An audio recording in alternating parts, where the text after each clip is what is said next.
Students, हम जानते हैं कि एक ऑब्जेक्ट को अगर उसकी मीन पोजीशन से डिस्प्लेस करवाएं तो रिस्टोरिंग फोर्स की वजह से वो ऑसिलेट करने लगता है अपनी मीन पोजीशन के लॉन्ग।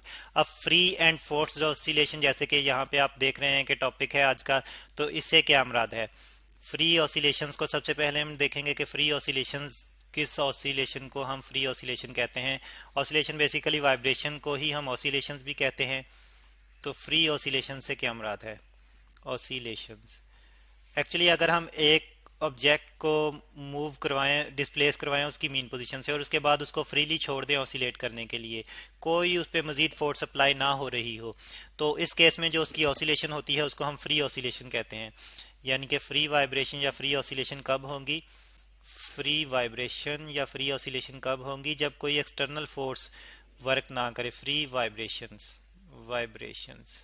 और ये कब होंगी? जब कोई एक्सटर्नल फोर्स जो है वो वर्क ना करे। No external force, no external force. External force से क्या मुराद है? इसका मतलब है कि कोई इंटरनल फोर्स जो है वो है एक्सटर्नल। तो बेसिकली हम जानते हैं कि रिस्टोरिंग फोर्स तो जो है वो वाइब्रेशन में एक्ट कर रही होती है, सिंपल हार्मोनिक मोशन जो प्रोड्यूस करती है। तो इसका मतलब है कि इंटरनली तो एक फोर्स है जो कि सिंपल रिस्टोरिंग फोर्स है, लेकिन अगर मजीद कोई एक्सटर्नल फोर्स जो है वो सिस्टम पे अप्लाई ना हो रही हो जो कि वाइब्रेट कर रहा है, तो फिर उसकी वाइब्रेशन जो है वो फ्री वाइब्रेशंस होती हैं। तो इसमें फिर ये होता है कि जो उसका वाइब्रेशन की जो फ्रीक्वेंसी होती है, फ्रीक्वेंसी जो होती है फ्री वाइब्रेशन की, यहाँ पे हम लिख लेते हैं उस फ्रीक्वेंसी को, फ्रीक्वेंसी, फ्रीक्वेंसी जैसे कि नंबर ऑफ वाइब्रेशंस को हम फ्रीक्वेंसी कहते हैं। तो इसको हम फिर फ्री वाइब्रेशन के केस में इसको हम कहते हैं natural frequency, natural frequency, natural frequency. और बेसिकली होता यह है कि न्यूटन का जो फर्स्ट लॉ है जिसके मुताबिक अगर एक ऑब्जेक्ट जो है, अगर एक ऑब्जेक्ट रेस्ट में है तो वो रेस्ट में रहेगा, और अगर एक ऑब्जेक्ट मूव कर रहा है यूनिफॉर्म वेलोसिटी से तो वो मूव करता रहेगा जब तक कि कोई एक्सटर्नल फोर्स उस पर वर्क ना करे उसकी स्टेट चेंज करने के लिए। तो यहाँ पे भी वही होता है कि जब कोई एक्सटर्नल फोर्स वर्क नहीं करेगी तो वाइब्रेशन कंटिन्यू रहेंगी, और फिर उस उन्हीं को हम फ्री वाइब्रेशन या फ्री ऑसिलेशंस कहते हैं। और फिर उस वक्त जो फ्रीक्वेंसी होती है सिस्टम की उसको हम उसकी नेचुरल फ्रीक्वेंसी कहते हैं, वो अपनी नेचुरल फ्रीक्वेंसी से ऑसिलेट करता रहता है, फ्रीक्वेंसी जो कि नंबर ऑफ वाइब्रेशन कहलाती है। अब हम फोर्स्ड वाइब्रेशन को समझेंगे। फोर्स्ड वाइब्रेशन क्या है? फोर्स्ड वाइब्रेशन तो नाम से ही जाहिर है कि अगर फोर्स अप्लाई हो रही हो ऑसिलेटिंग मैस पे तो फोर्स्ड ऑसिलेशंस। ऑसिलेटिंग सिस्टम पे अगर फोर्स अप्लाई हो रही हो तो फिर उसकी इस टाइप को हम फोर्स्ड ऑसिलेशंस कहते हैं, फोर्स्ड ऑसिलेशंस। तो कोई एक्सटर्नल फोर्स अब यहाँ पे वर्क करती है, और वो फोर्स बेसिकली रिपीटेडली वर्क करती है। ये भी हम लिख लेते हैं कि repeatedly applied force, repeatedly, repeated, sorry repeatedly, TEDLY, repeatedly force applied. Force जो हम अप्लाई कर रहे हैं, जो फोर्स उस पर अप्लाई हो रही है एक्सटर्नली, फोर्स अप्लाइड, और ये एक्सटर्नल फोर्स है, ये भी हम यहाँ पे लिख लेंगे अप्लाइड एक्सटर्नल फोर्स है।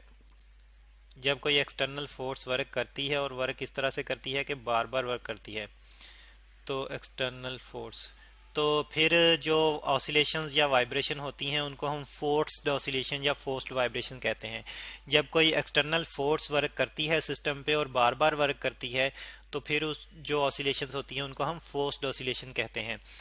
तो इसमें फिर ये दो तरह के केसेस होते हैं, या तो वो फोर्स जो है, जो फोर्स अप्लाई हो रही है एक्सटर्नल फोर्स, या तो वो मोशन को सपोर्ट कर रही है, यानी कि उसी डायरेक्शन में अप्लाई हो रही है जिस डायरेक्शन में ऑसिलेशन है, या फिर उसके अगेंस्ट अप्लाई हो रही है। दो केसेस होते हैं। इसको हम इस तरह से भी समझ सकते हैं कि जैसे कि स्विंग की एक एग्जांपल है। सपोज कि ये स्विंग है, यानी कि बच्चे झूला झूलते हैं स्विंगिंग की एग्जांपल में। तो इसमें यह है कि ये एक, हम स्विंग ले लेते हैं, ये इस पे एक बच्चा जो है वो बैठा है। अब एक बच्चा अगर इसको पुश करे, यहाँ पे एक बच्चा है जो इसको पुश कर रहा है, जब भी ये वापस अपनी मीन एक्चुअल पोजीशन पे आता है, यानी कि यहाँ पे आता है, तो ये इसको पुश करता है। तो ये इस पे फिर फोर्स अप्लाई करके इसको जो है वो इसकी मोशन को सपोर्ट करता जा रहा है। सपोर्ट करने से मुराद ये कि ये इस की मोशन को इंक्रीज करता जा रहा है, तो क्या होता है, इसका एम्पलीट्यूड जो है वो इंक्रीज होना शुरू हो जाता है। यानी कि अगर इसकी मीन पोजीशन ये है तो ये मैक्सिमम डिस्प्लेस होना शुरू हो जाता है। पहले अगर ये यहाँ तक गया था तो अगली दफ़ा में ये इससे आगे जाएगा। तो इस तरह से हम देखते हैं कि इसकी मोशन जो है या इसका एम्पलीट्यूड जो है वो इंक्रीज होता जा रहा है। तो ये बच्चा इस पे फोर्स अप्लाई कर रहा है, तो इस फोर्स्ड वाइब्रेशन है, फोर्स्ड ऑसिलेशन है। और फिर हम देख रहे हैं कि ये फोर्स जो है ये सपोर्ट कर रही है ऑसिलेशन को, एम्पलीट्यूड को इंक्रीज कर रही है। लेकिन अगर यही बच्चा जो है, ये जो बच्चा उसको पुश कर रहा था, यही बच्चा अगर उसको हर दफा जो है थोड़ा सा पुल कर दे, यानी कि उसको खींचना शुरू कर दे, तो क्या होगा, तब इसकी मोशन जो है वो स्लो डाउन होना शुरू हो जाएगी। पहले अगर ये यहाँ तक वाइब्रेट कर रहा था तो फिर इसका एम्पलीट्यूड इतना हो जाएगा, अगली दफा में खींचेगा तो इतना हो जाएगा, अगली दफा में इतना। तो इस तरह से इसकी मोशन जो है वो स्लो डाउन होना शुरू हो जाएगी और एम्पलीट्यूड डिक्रीज होना शुरू हो जाएगा।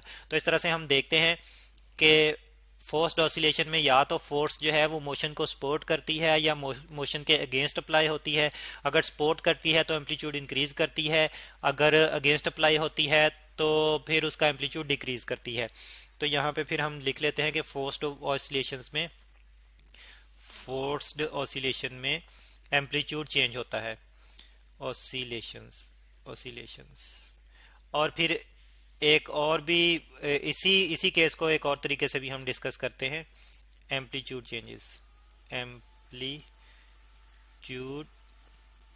चेंजेस। तो वो केस क्या है जी, एम्पलीट्यूड चेंजेस।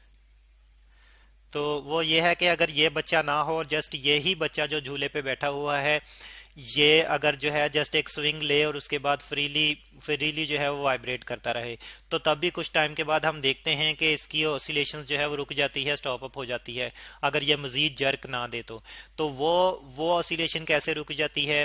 बेसिकली होता यह है कि ये वाली स्पोर्ट जो है यहाँ पे इसके दरमियान फ्रिक्शन वर्क करती है स्विंग के साथ।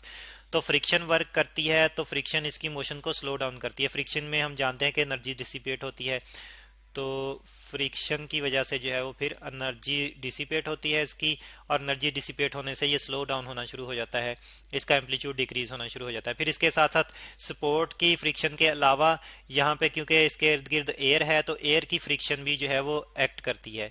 एक तो सपोर्ट की फ्रिक्शन है और दूसरी एयर फ्रिक्शन है, एयर फ्रिक्शन। तो ये दोनों चीज़ों जो हैं, ये दोनों फ्रिक्शंस जो हैं ये उसकी एनर्जी डिसिपेट करती हैं। एनर्जी डिसिपेट होने की वजह से वो स्लो डाउन होना शुरू हो जाता है और फिर एक टाइम ऐसा आता है कि उसकी वाइब्रेशन की एनर्जी बिल्कुल ख़त्म हो जाती है और वो रुक जाता है। तो इस तरह से हमने देखा कि फोर्स्ड ऑसिलेशन में या तो फोर्स जो है वो फोर्स, यानी कि जब किसी सिस्टम वाइब्रेटिंग सिस्टम पे हम फोर्स अप्लाई करते हैं तो उसकी उस ऑसिलेशन को हम फोर्स्ड ऑसिलेशन कहते हैं। और या तो वो सपोर्ट करती है मोशन को या फिर उसको स्टॉप अप करती है, स्लो डाउन करती है। और फिर एक और भी कंसेप्ट है हमारे पास ड्राइवन हार्मोनिक ऑसिलेटर का। ड्राइवन हार्मोनिक ऑसिलेटर क्या है जी, ये भी डिस्कस कर लेते हैं। Driven harmonic